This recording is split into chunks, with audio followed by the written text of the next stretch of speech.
રાધનપુરમાં અવિરત વરસેલા વરસાદને લઈને બજારમાં વરસાદી પાણી ભરાયા।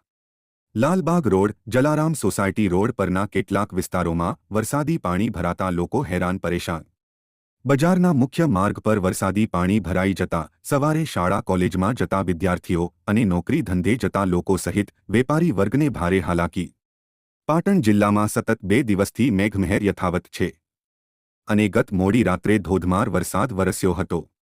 રાત્રે ગાજવીજ સાથે રાધનપુર શહેર સહિત ગ્રામ્ય વિસ્તારોમાં વરસાદ ખાબક્યો હતો। વાહન ચાલકોને હડવાની તકલીફ પડે છે। મોટા મોટા ખાડા પડી છે, નેશનલ હાઈવે છે, આનું કોઈ કામ કરતું નથી અને લોકોને કમરના દુખાવો હોય છે, કોઈ આનું કોઈ ધ્યાન આપતું નથી। વસ્તી બહુ હેરાન થાય છે। ટ્રાફિકનો બહુ સમસ્યા છે, ટ્રાફિક બહુ જામ થાય છે।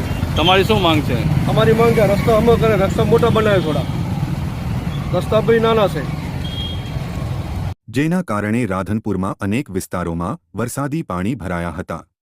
સતત રાત્રિના સમય દરમિયાન અને વહેલી સવારથી યથાવત મેઘમહેરને લઈ રાધનપુર બજારના મુખ્ય માર્ગ પાણીમાં ગરકાવ થયા હતા।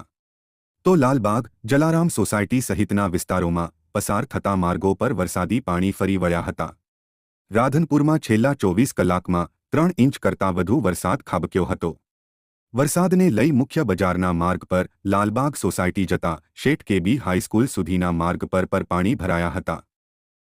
આ ખાડો ખાબોચિયાને લઈને સાધનોને શું તકલીફ છે? સાધન ચલાવવામાં બહુ તકલીફ થાય। વારંવાર વાત કરવાથી પણ હજુ કોઈ હલ થતો નથી અને સમસ્યા સાધન ચલાવવામાં બહુ થાય છે। અને આ જો ખાડા પૂરાય અને રોડનું કામકાજ થાય તો બધી પરિસ્થિતિ સારી થાય। અહેવાલ અનિલ રામાનુજ, લોકાર્પણ।